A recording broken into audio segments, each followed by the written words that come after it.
دم باش تماشاوان تلویزیونا روجاواج برنامه روشو بیر ريز سلاوي من بوا و بو مهوانيمي ريز دار جهانا مجارا خلقا برنامه مي اير والسر بنداوا تشيريني تيكوشينا قالي هرمي جي جهاني را اشكركر بنداوا تشيريني سيمبولا تيكوشيني سيمبولا برخوديريا قالي هرمي تا كجارا دي جيوارياوي جغرافي وهم جي جاليي زاغونيفا وجاليي درونيفا وبشتگيريا شرفانان ام مهوان خورا گنگشه بكرش خو مهوان مجي ماموستا محمد حسين ايكولوجيست ماموستا بخيراتي خير خود الدبه يا اهلا وسهلا ببرنامجك فعلا قرحي شورش قريتي هي امي فيديك ماموستا محمد نعيمي ماموستا يمي هجا باريزر ماموستا قالك دلخوش بجدار يعطيشي دبي خلقها طيبه سركفتن همجي قال لك كيف خوشن وسباسياتكن وميديا سركفتنيش تلفزيونار وجاوارتكن وبتايبت ببرنامج بيروزرا. شخوا طبعا شغالين تلفزيون رجاء مضى ام دخوازن جوار بيبيشن وكو ماموستا محمد حسين وهروسا ماموستا محمد نعيمي جوان كسين كو بدنا خوا بري خدارا بنداوا تشريني وبيشتغريا شرفان مكرن جبر وساجي او داليه نيزيكبونا وان الوي جيواريه الوي موقعي الوي جيواريه الوي هرمي وبهتر جمرا جاليه جغرافيفا وهم جاليه زاغونيفا وهم جاليه روشا شرد وي هرمي دا وجمرا باخذ ما مصطفى احمد حسين اميز دسبيك كذا وك جيواريه بندافا موقعي بندافا تشريني ابدا عليه جغرافي دا يدوا جاليه وي باترسياوي مدرسيا بنداوا تشيل سر خوزهاي خرستي سر كسان مروفان هروسا جيش عليوي لشكريفا شقا بيوستياوي هاي يشخوا اف اغو مرا جوجل كي اهميتي دي مسألة شخوا اف مسألة جو بنداف شرنجي يعني بالنسبة جمرة شي يعني وبالنسبة جسوري جشتير شي يعني اب بنداوا داي امكارن بيجن بنداوا جو قالك تشبيف غريداي امكارن بيجن جو ام بيجن نيفي انرجيا سوري بيك دهات جوي بنداوي قالك تشتي برزغريكي ابوري او بنداف اهميتها ويش فرتي خاصه دي جانب جنگهيده جو اب بندابي خواري چقواسي زرارا ويل هاوير دور ويدب يعني زرارا وي قال كي مزن الهاوير دور حتى او زرارا وي بقي بندافا فراتيجي بندافا فراتي يعني زرارا وي ويجعل يشفر جبرتشي جو اب جبري ارجي اب بنداف جو بخواري يعني 2 مليار متر مكعب جود بندافا كيدا واب بنداف بخاري هاوير دور خواوي خرابك جندي هاوير دور باجاري بشتيويتي ودودي او جنشكا او كمية افا قلكي زيدا جو طاقتا بندافا فراتي جو 8 مليار جو زيدي طاقتا وبيبي وزرار بقي ويجي يعني زرارك جو بقي يجي او وقنا جو اما دخات يقول سر صار كري و تاليوان بي يعني اما دخات واهميتها وي تشقاسي هاوير دور خد فداوي دب و بيشتي جو اف زراري جو بقيني ام ناس كن زرار فتقر سر كسي جول دور وي خدي دبن او كساناوي قش جون ديوان قال لك باجار يعني بيجن لهيك جنشكا لهيك جنشكا قال كي اب لهيك تبينين جو بارانك بلهيتي زرارا بيچلويه ايجا ابن بارانه افيا جو بنداف بي خواري ويچبكي اي اف دجمني هوفانا خواني چقاسي زرارا وي زيده حقاسي دبينين جو انه زراري بيجين دبينيج انه زرار قبل تشتكي او تاثير لجيان انسان بكو جيان انسان درس او انسان نكار برخو بدي يعني اجا جفيها بمركار بيجي انه بنداف بو مساله اوي وافتف قرات شوني بو مساله برخدان يعني ما باوش امي ان سروي يكي لان انها بقولت جاليوي جغرافي جاليوي ايكولوجيك فاوك جينجهيفا ليش عليوي بيبشن جواريا موقعي جغرافي لشكري بيبشن بوشي اف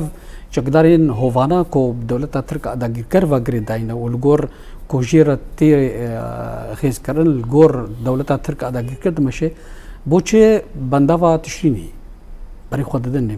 به تایبت چی بیستیاوی مادام گو اهمیت اوی هی او زرار اوی گل کی گرام به دائما ولات داگر کرد خوازن ابوریا ولات کی تنبکن گو کاربن اراده ویجی تعدیلی بکن و بس نلبر شعبيوان بقولوا يبذ بندافك برخدان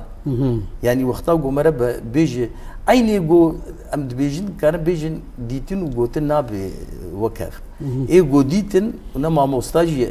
ما بهفدو الوردي ومددي بيش مورال إنسان شيدبو نوجو وقتها مرد شو مرد بل سرفي علي مورالي أمي بأخذ ما مستا براسيش خوا بيوستياوي وجركا في خلقها بالتيبات جبركو ونهاردو جي دوی جواری دوی موقعی دون حاضر بون و باجدار بون برکی چند روزه جیمانت بیشم نه 5 روز ما مستا 6 رومان ما مستا 5 روزه ما بله ما مستا محمد امين انا يعني براستيجي وكان ما مستا شرو فكر حرفتنا في بنداوي وزيانا كبر مزجين جيني امي بيجي بلي ملي قر زيارة هبيج علش كريفة ليش أري خزعيفة أفهد دي شارجوفا زاغونا ناف دولتي دا تاكيجا رادي دكيلو دكيه أستايا عم بيجن توان باريا أو توان كرنا مروفاهي أو إنساني. بله سپاس پرسکی گلکی گرانه اف بنداو بنسازیا جیانی گشتی يعني روناهي دي نهما قلي هرمي تاني هرما قول دردوراوينا وكا ما مستاني سرزمان دي تباي قلي سوري بندافات دول بشتي فراتي اف جالي چاندنية اوجي مانا چاندني قو نبي جيان جنينه اوجي بنقها جيانه ما في جيانه تند بي يعني رنگك شقر كرني تبن بكرن تنكرن جبوي لاورا اب لاور جيانه تكن دوفي بندابي كسي سيفيل كسي ناس سيفيل شي كسي هي يعني بتبعي ما في جيانه تي تنكرن وما في جيانه نزيكبونا قد خش ما في يعني الجول بيفاني زاغوني ناف دولتي سوجكي جلكي جرانا تي هاتي دوسيا كرن جو سوجكي ديجي مروفاهيه ندجي جلي كورتني ندجي جلي روجافاتني ندجي جلي سوريا تني ملتي سوريا تواي يعني الجور خالا ششا الجور خالا ششا يا سيستما يا روما يا حفتا قول خالا حفتا سيستما روما يا هاتا دامزراندن حفدة تيرمه هذا صلاة زار نصد ونوت وحفتا أبدأ دقها سوجي جران يا جي خلا هاي تقري قبل جور فينا يه نزيكاي الجي كي وكفي جيب كي في جواري بكي أبنا وب كشكشاندن قادا دادقها سوجي جران ودادقها ناف دولتي يا اوجي شيخول يا داد منديا ناف دولتي اوجي شيخول لهاي دكري لهاي لهاي دكري وداد منديا ما في مروفا يا جوهاتي دامزراندن الجور هفيمانا ما في مروفا يا اوروبي صالة 1905 الجور خالا حفتا هاتيا دامزراندن افجي کسی نزدیکای بیرنگی بکه و به دارزاندن و هر سه دادگاه هر دادگاه کی برنگی هر دادگاه کی برنگی نه دما دولتات ترک بیرنگی نزدیکای و بنداوید که بنداو دوری سینوره 8 کیلومتر یعنی چه ضرریا آب جبانیتی و دچی یعنی آب دما دهره که خود چمه فراتی چمه کی ناف دولتیه وهر هرمكي بارا وينال جول بيفاني زاغوني ناف دولتي هي وبالجاش خو نها الجول فيها بيمان يعني قد خيل شنابي دولتها الترك افي كيمكي يعني بي تاون بارد بي فتشلو برنجكي لشكري بفروكي اف 16 واف جوري فروكي لشكري بومبابارانت كيش برجو مديد بمبارند که تابجی یعنی دهیلی گو هجاندن وی بندابه را چه بی ابنا سوجه وینا سوجه کی گره کی گراند به دجی مافی جیانش برگوتند که و بنسازیا جیانا گله روز آواوی سوری تواهی تند که افنا الگور پیوان زاگونی نبدولتی افنا گلی که خداخه بیویست برنگ کی لزگینی ندوم یعنی دوم نه که سرکش دولتا ترک سرکوماری و تواهی سرک حکومت آوینا یه جدرفه یه هندرین یه قاشوتیم نافکنی یه برفانی يعني برفاني تبدا يه كوميتا برفاني تبدا ابناء بربرسيان بين دارزاندن برنگكي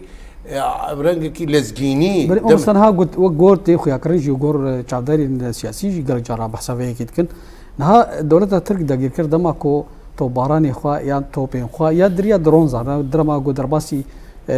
آسيماني باكو رجلات سوري بي اوا يكجي توان باریکه آدویم جبلی بنداوی تصویل هنجی دیگلو او سوجی وکم بیشن شهید کرنا سفیلان سوجی ونا کی جید بی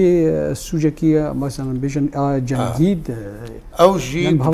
او جي خود بين دسوج يعني سوقس كرنا كسي سيفيل يعني جي ألمانج كرنا كسي سيفيل أبناء الجور بيفان زاكوني نام دلتي سوجد ندجي لوك جريمة حرب جارنا ندجي ويا كسا ندجي ملتكي جلكي بيدجي مروفاهي قشتي يعني ندش كاشخاص مروفا يعني مروف الدنيا الجياني انا 6 مليار يعني تي واتا قوان بيجن دجي 6 مليار دجي 5 مليار ونيفادي چه كسي جياني كي سر في گردونه قشتي ده اف سوج تي دبي سوج دجي افيا هدف قرتن يعني جي ارمان قرتنا سفيلا افيك يا دوا بنسازيا جياني او جي سوجه يعني دبي وقت ام بعربي بيجن جريمه مركبه يعني سوجكي ناف دولتيه ابنا سوجكي ناف دولتيه الجور بيفان زاغوني ناف دولتي سوجكي ناف دولتيه يعني افجه نجهكي لشكريه يعني نا توغاكا نا جهكي البايكا يعني جهكي لشكري جهكي يعني جيان بنسازيا جياني يعني امچون ما تشكي لشكري تدري شو امجي سيفيلن وامچون دجي اوجي سيفيلا يعني ما بتشافي خدي شلو كي ارمان شخرا خلا يعني سيفيل خوا ويعني وي بندافيد نخومين بلا شي خوا يعني جو بكاربن برنگكي بفيرنگي في بندافي بباريزن سيفيل بونا خوا بلاشي خوا بجلو برقي خوا تشتكي مرن يعني ام تبدج يا امنيدي يا امچوين ويا هاتين ويا دچين ويا هيجي هرن وقال تبدا رجال يعني في بندافي نابردي يعني هبون تنبونا چكسي هاي في ولاتي ده براسي مو بس كورت فيديو بلا بوك وبيشاوا او درونز بخوا دما كو ويني دكشينه كو خلكن غوفند غرتنا شخور ديلاي دكن و مشكي خوتا في جوان وشهيد كبن راسا مديد يعني ايريشي ما كردروني باشا ازينها جاردي فقر باتل سرفان بلغ كرنا فان كريارين كو هوفانج علي دولتا ترك ادا كرف وهم جي اف جروبين چكدار اي كو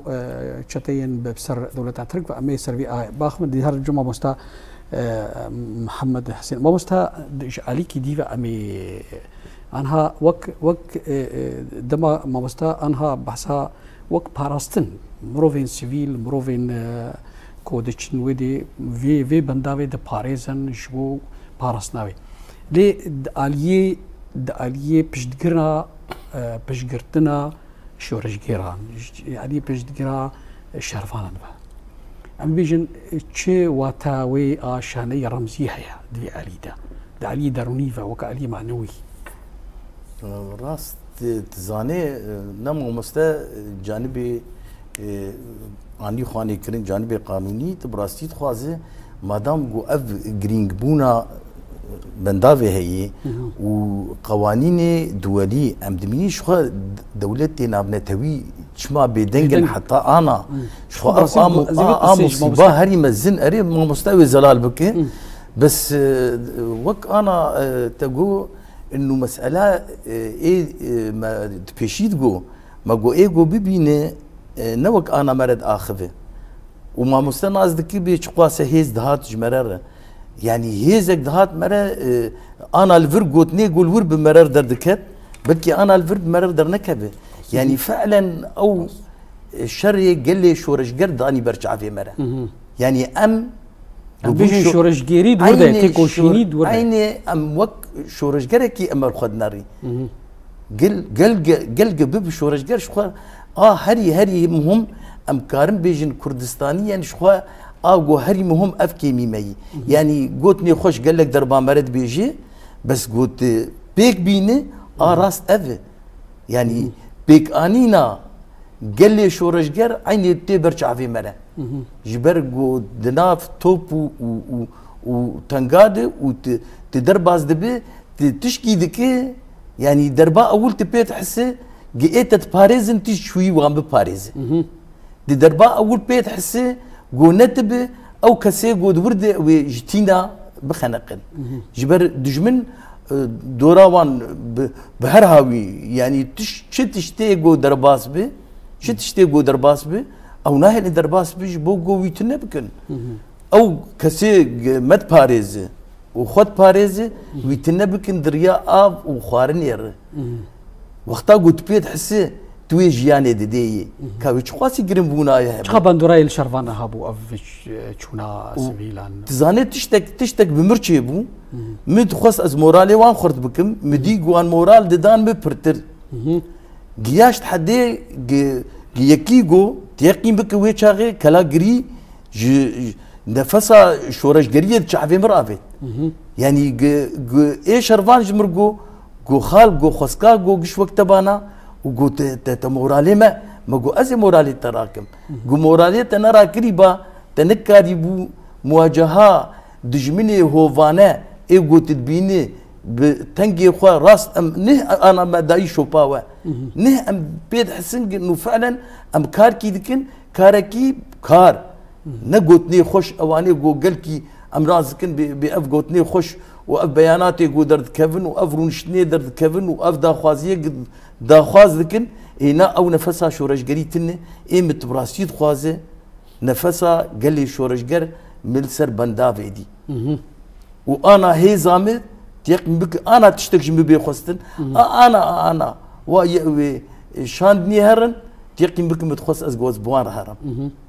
راسي ابخجي افاج رحكي شرفانيه رحكي جان فدائيه جبر هركس نكاري في كاري عربي نك هو كي مروفكي شرفان به بوجداني خوا بجاني خوا بهشو مجي خوا يعني ما مستوى وقتاغو ام تشون فعلا بشكلك يتشون ما دي تشونك وقت باش تقريا وقتاغو ام تشون عفريني يعني ام تشون ما تشديدين البرشعه خودي ما هبون وتنبون البرشعه خودي ما دي جو يعني دفي عمريده فعلا مورالي مو مورالي خورتا يعني متخص تشيج ما بيخصنا زي بكم وقلت لك تدي قلت لك بافي طيار هب وتبراسيل خوازه وقتها يك بيجي خد الجاني به وقتها جو يك بين خواني كرن انه ما كفني مرني شران دي يعني تحديا مرني قلت البرشا عفي خد بيني مرنا ما تبالاتتي دد بيني مرنا برومت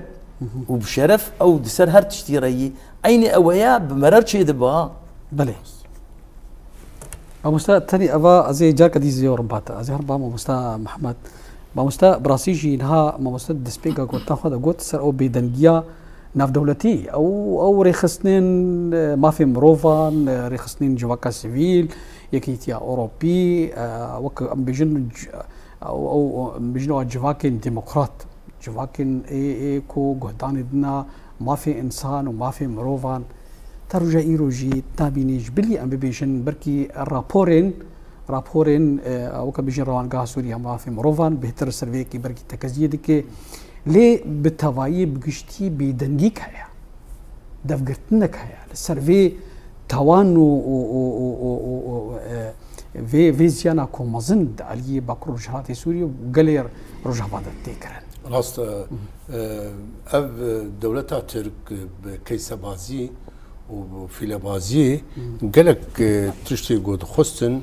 درباس كرن وقهاندن آستا داوي وكال قور برجوندي خوا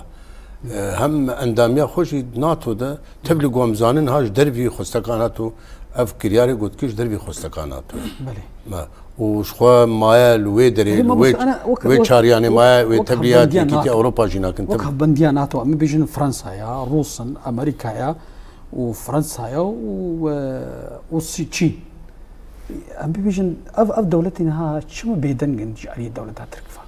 وكا داما كي دهبان داناتو انها هاتين اسكرن يعني دولتها ترك هاتين اسكرن قو دولتها ترك شخورة يعني ريجك قال لك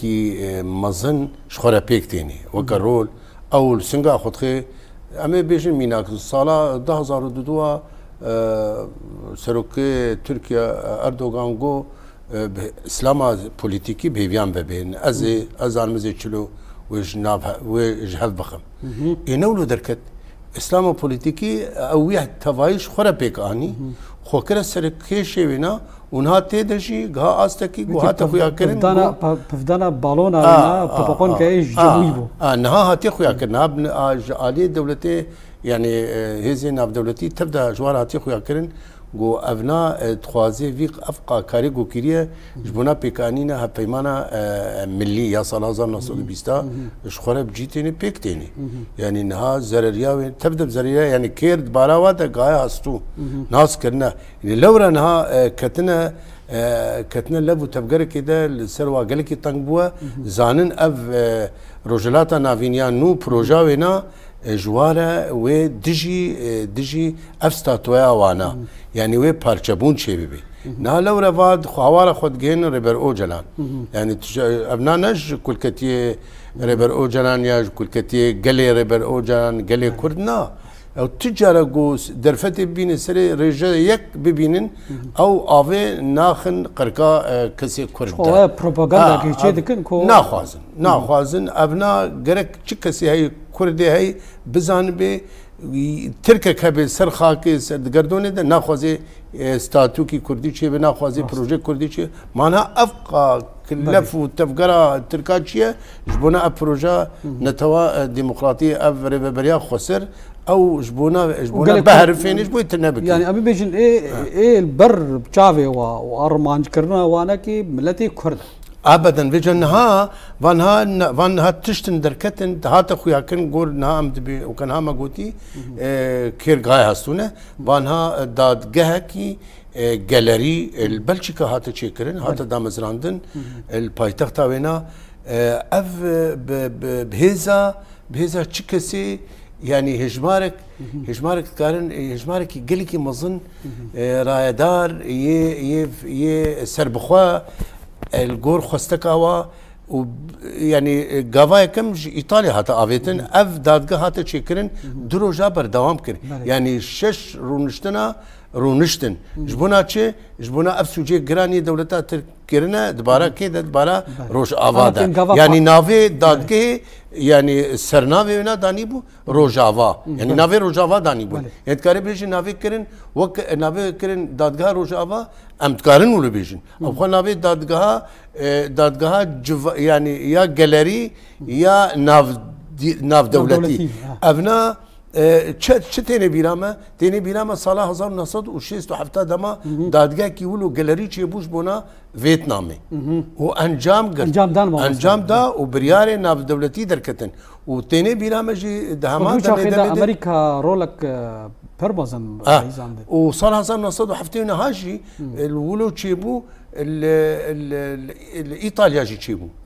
دادگاه كي ولو الايطاليا جي تشيبو او هيجي انجام قرت نها افكار الفي دادگاه تشيد بي بلغا كرنا يعني بلغا كرن استكي كتج استكي نا فيرمي ويب كبي استكي فيرمي ده يعني اف دوسيه بين تشيكرن شو تشتهات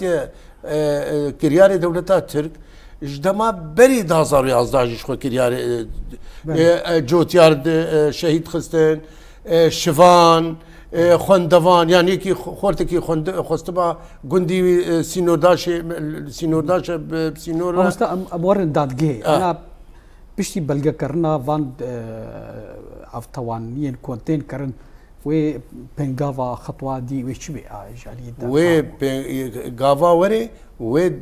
هر سي دادگاه ناف دولتي بن دادگاه و پیشکش دادمندية دولتي يعني جي ناف دولتي يا لهاي ويا ديجي دادگاه سوجي هري جران يا لهاي او جهاتي يا محكمة الجنايات الدولية يا هاتي دا مثلا هدي تيرمه صلاح حسن نصدنوت واشتان نافي سيستم روما او ويا دادگاه ما في مروفا يا جهاتي دا مزراندن الجور هبيمانا ما في مروفا اوروبي صلاح حسن نصدنوت قالوا ام بيجن وك او كوميتي فان دادگاه على هيجي محكمة الجنايات الدولية يجي قالوا وي وان بلقا وين ور بقرن تبدا دعوة بقرن تبدا يعني امنها بين سر اصلا ميناك يعني قلمه عفرينا بيروز يعني سري صدي اتكارم بيجمته يعني ازبر بسري قلتنا خمجي يعني نوتو بينج قلمه عفريني انا بيجمته هنا قدر كت من جدرفه شخوا الشهيد او مشارك دينه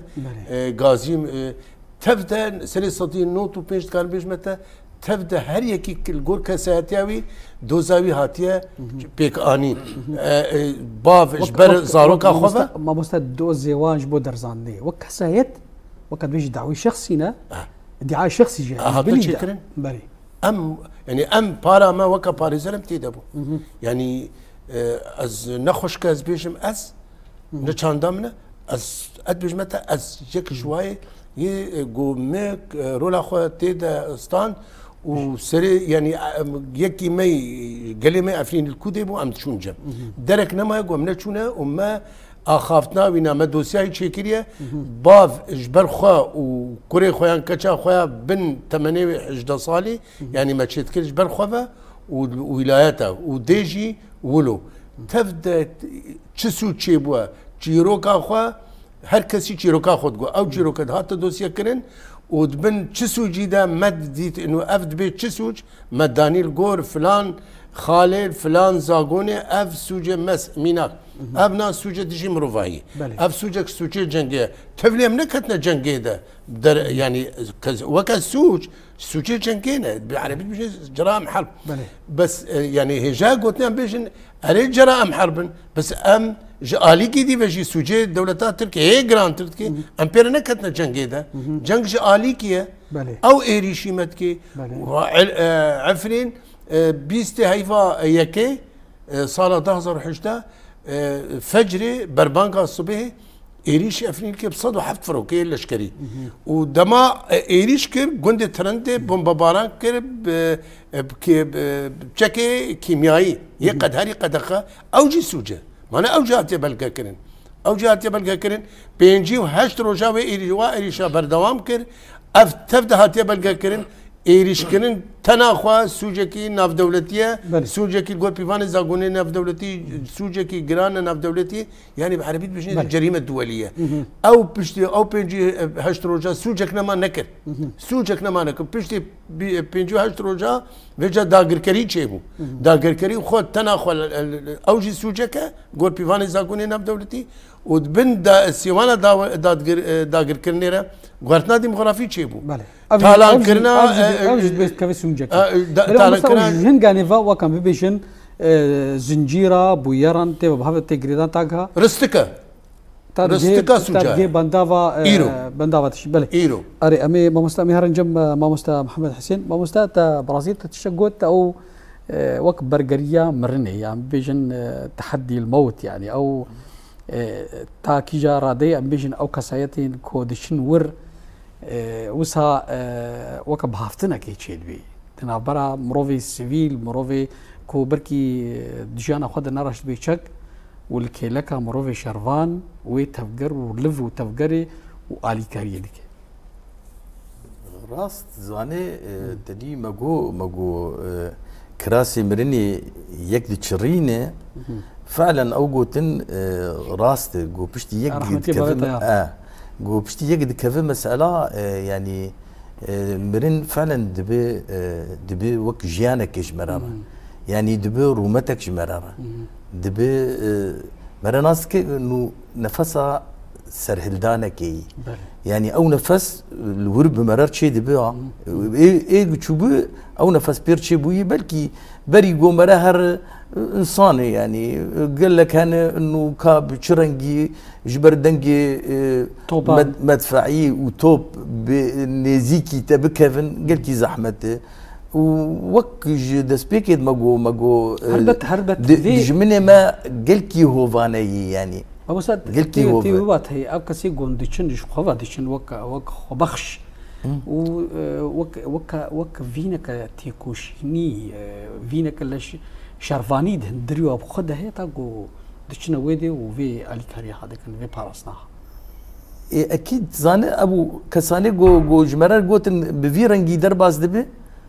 وخاصه شاندا اول جوتن جو شرفاني ما جوتبون اف سي روج ام بي افمانه جو بباروجا چارا ام تيك دشون وام تشون جياشن سروان شرفانا اي جو درباد دا جو هرنج وقالت شنا كرن تبراسيت خوازه او مورالي جو مرر تشيد بو نلبر تعافيجي يعني نلبر تعافيجي جفي هاوي مرر كاربيج انه فعلا دبي جو او تشتي درس كرني جو مرر برخدان ببيني جيان عيني الور بيكتي برخدان دبي جيان وامناس كن بالنسبه جبر كايكولوجيا امناس كن جيان شي يعني تكاربيج اصلا جيان تكاربيجي شوازي جو جواكي شوازي جواكي شواز او ريبازا راستيه يتبرس استاذ يوسف برسك اولو رامان بيري نظري فكري اشتبك مزهني اشمندي روشنبير مروفي روشنبير دخوينا وتاصلك يجي بركي بمثقف ثوري يعني بي روشنبير كي شورشجير دما كو بخازي وين ريجيمي و بهلوشيني يان دا وكم روشنبير كرد ودا خوازا ما في خدك لي مروفي شرفان مروفي خدي غودراجي تشك ود بينغها وكم شرده شري خدك او شورشجيره او توز سرنينا لي روشنبيرتي تشاب شورشجريه فتجريدا زاني جو كسي بينو ساوي نكف خدمتها ملتي وي شورشگری نزیکی ویناکه یعنی کسی بینو ساوی تکه خدمت ملتی وی او یا تکار وینا ویلی بکه تبراسیت خوازه تشنی عجیب و برق عین سر راگاندنه به و حواندنك نافي خو بكن روشنبير نافي خو بكن شي نافي شورشگر الخكرن ومناظر بكيبون يعني افغوتني ولو مزن روشنبير ما نكف واري بيك انينا تشتا يعني تشت هركز تشتي خوش دبيجه بس بيك انين يعني امكان عربي بيجن اصلا يك نافي شورشگر ونافي شورشگر يا كسايتي ناي جو اراده بي وكاري ننزيكي هبه يعني ام دبيجن وحده الاراده والعمل جو انسانك كاريوي نلقوري اشتغالي بي مجرد شورشگري خوشبونا جوتني افانا بربونه وقال لك شورش انا قال لك جو نافي افانا قشي واني ايجو بري بنافي وحواندنا كي ام نكار نافي بكن اصلا ملتقى الثوار ونافي كي يقولوا مزن تبراسيت خوازي ودا خوازي وان تدورش كسكر نهج تشتي خوستني بيانا والي ختامي يعني اوي كل بندافا شردكن اوي يقول سر تشبري شرن دانيه شردن الهمبري جاني خودن خوش فيها بيمقو قال لي شورشگر قال دبي شورشگر جو هر بندافي افانا اصولا بها شاندك حاضر بكرانا وبتشانا بندافي مري بقوتا والله نفسار الشورشگري لجموانا هي بس يقين بك يك جوان نفسها ولا باريزي يك الجم هبا نافي خونت كر شورشگر دبيش بر قوتنا شورشگري فدي بكرا جبر تو وشورشگري قال كنا شورشگري نهندك او كسير شورشگر نهندك دوي جهاني دو ملتقى جركا وك شانديك هابان دا مزرانش بو او اصلا عيبك بو بيانا ختامي درخستن ودا خوازي ذكرن وام دشركي دن لهمبر دجمنكي هوفانا ام دبينن دبي بيانك درخستانا ببندافي هيزك بدانا وي بندافي افخل كيك درنت النار بس هي بدي نا اني خاني كانه تشتكتني وانا قال لك بحساب بندافي نبو بجارك يعني ونسر بلاوان يجي ونزاني تشدبن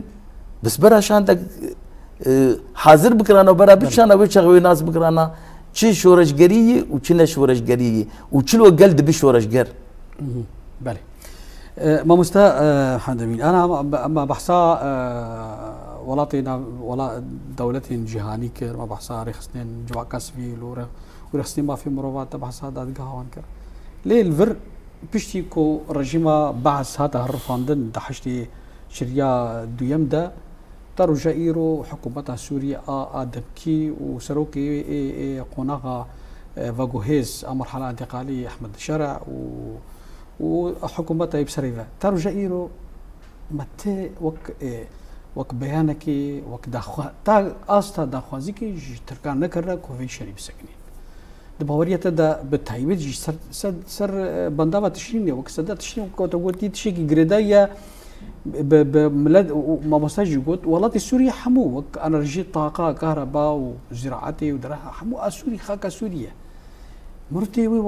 وي سبيس سير دبي عجيب كانوا شما اف كاسين كويرو سوريا ردستي وابوا نجني زيكبن نجدورفا بحثا سدات شي نايكرا وش سدات شي جبرغو ايه او انينا ايه او بكار انينا اون يجو ايريشا بندافا تشرينيتكن يعني تشينابي جو بيجن او بيجن دولتا ترك تشلو هون ايريشي بندافا تشرينيتكن معناها اوجي بشت يعني بشتغرياوا ودستك داينا جو جوارا علي دولتا ترك بها يعني دولتا ترك كس يعني كسش دربي دولتات ترك بشتغريا واكسي هاتن شامي ازو خوك كسكي تهيفيام دوا دنينه هيفيام وك هيفيام الدولتات ترك دنينه هيفيام سركيش دولتات ترك دنينه دبارا ما في كردادا بارا ما في جارنوسي دبارا تفاي ما في مروفادا يعني تهيفيام دواي هاتن شامي وك يعني وك اي كس دروج ابادا هيفيام دوا دنينه ابنا هاتنا كارانين دمكي هاتنا كارانين وكا آلاوي كي و دماوا دمك نيزيك ندور و بداويجي بي خصنك هاد بي خصنك آلاوي كا وكت بيجي عملوا بكرديا روت بيجن امراجن بيركي وام هناك اخش فيدي بدين نفيدي اول يعني نجدر فيولوها اشترى جيانك دامز خلفيه وانا كيجي معناها ناسكري هركز افقى باكرواني ما الشري ما وادا شونا ام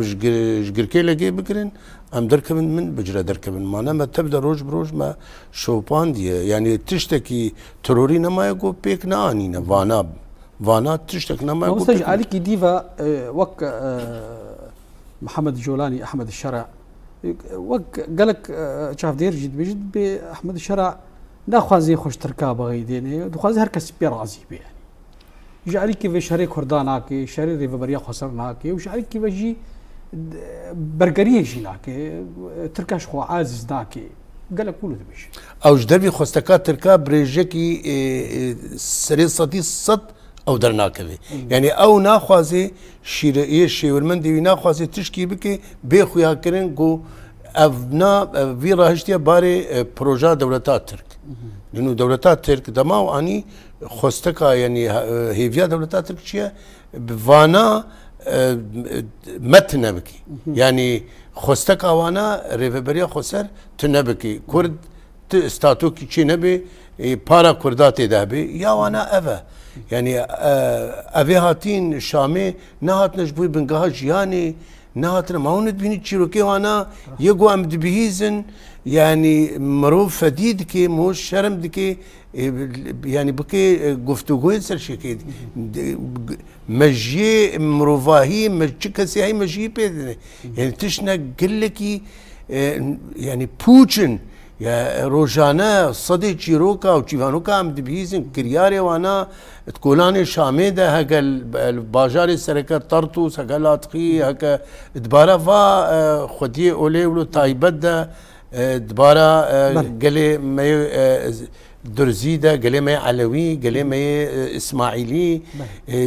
تشكسي قلنا ما ما نورونشتن جفينك شكر وي خكرا سروك وي تشتي خو انين وروناندن وي كراي برافاني يعني اسقلك ناش ترى ميناكا اسكان بيجم سر افيغو كرنا 12 هكن انينا اسكان مشتري ميناكا كي بيجم مثلا فلانكس تشبو وچه خلات دا ملازم مجند نافلشكري سوري دا داوي كريا ليوا يعني افتبدا نبيفاني زاغوني نبيفاني روا ما مستدم هندك ما وجبو مش مجال خدرنا كبا مستتيجي عبد الخازن نارين تيجي لسر مثلا بيجن حكومه سوريا ادم كي ونارين اول سر في شهر دوغافانا كل سر بنداوات شي تي كرنو وقت قلتي بنداوات شي نجو مقال سوري حمكيره نتني جب باكر جلاتي سوريا يعني سدم تشيا مستاذ زلال كرت براسيت خوازه دبي قمرنا لما دم ما كيوي اني يعني شلو هاتيه يعني ايش بيجي احمد الشرع بهذا خو هاتيه ويا الشامي او خد خابيني يعني تبراسيت خوازه شو قال لك ما هنا اف سياسه مدار ما دبينين انه فعلا هيفي تدي بيروز بوناوي وتشتوي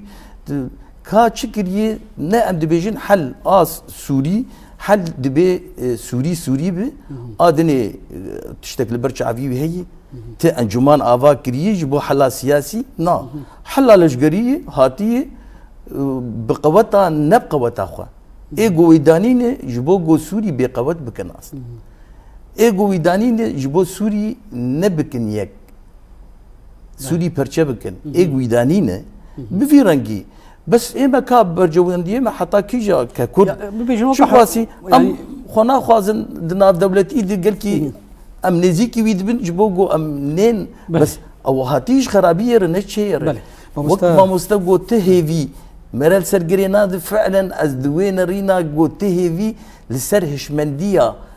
قريج ناي جريدان ما مستوى دمام انا ام خوازن قوتنا كداوي بوختا سر بنداوا تشريني وبرخدانيا كو شي دبي رجائيرو دبي بيجي تخلق كده والله قوتنا تالي از دخوازم شيوازي قل او شكلي لشقري از دخوازم بچونا خوا از دخوازم جو مسدي وهسدي ببنيك دي شري قال لي شورش قرده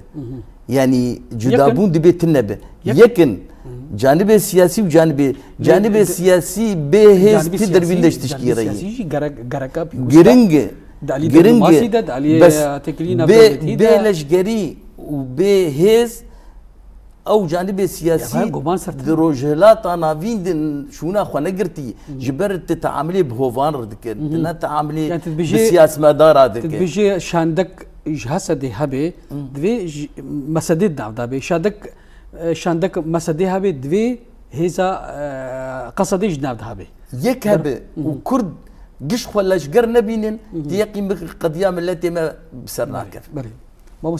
محمد تيجي قلتنا داوي بخازم وتنا داوي از بيجم بندابا تشرين بو كوبري قالي روج آوا قالي كرد جيست كان بيجم تبايد هر چار پارچه کردستانه دا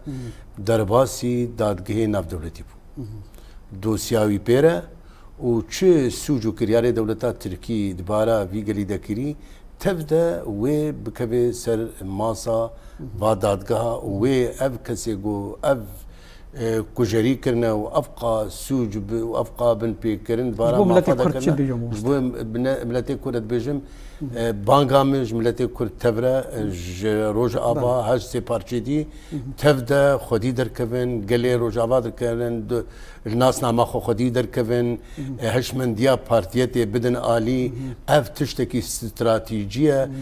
تشتي جو الناس نما كردي هبون وتنبونا كردي ايرو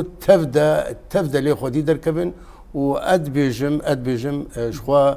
جفر حتى امرالي سلافي هري قرم جربر اوجانرا افكدو خباطه هاني صايا فكر و رامانی ویا اف ناس نامان نویا کردا سایا فکر و رامانی و ربر او جلان دمک نزیک ندور و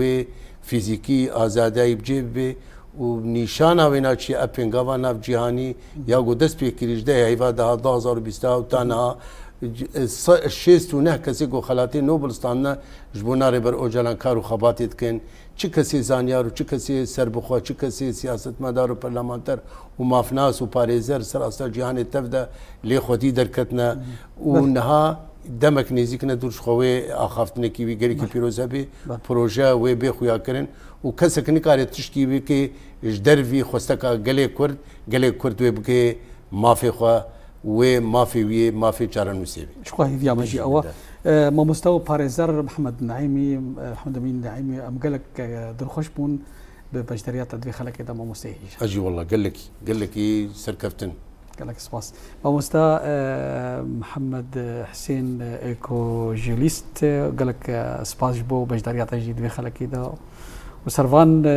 وك تشتيقو تاج مرة كو تاج بركو بشتري ده بدافع تشتين دبوي سباس جورجي وسباس جو وأورح بمر نهكر برنامج السر تشتي ولوتي أباكر سباس بله تماشاوان تلفزيون روجافا في هواي مكان داوية خلق برنامج أخوي إيرو تام مشاركة دن ومهوان الدن بمن خيرو فشيتها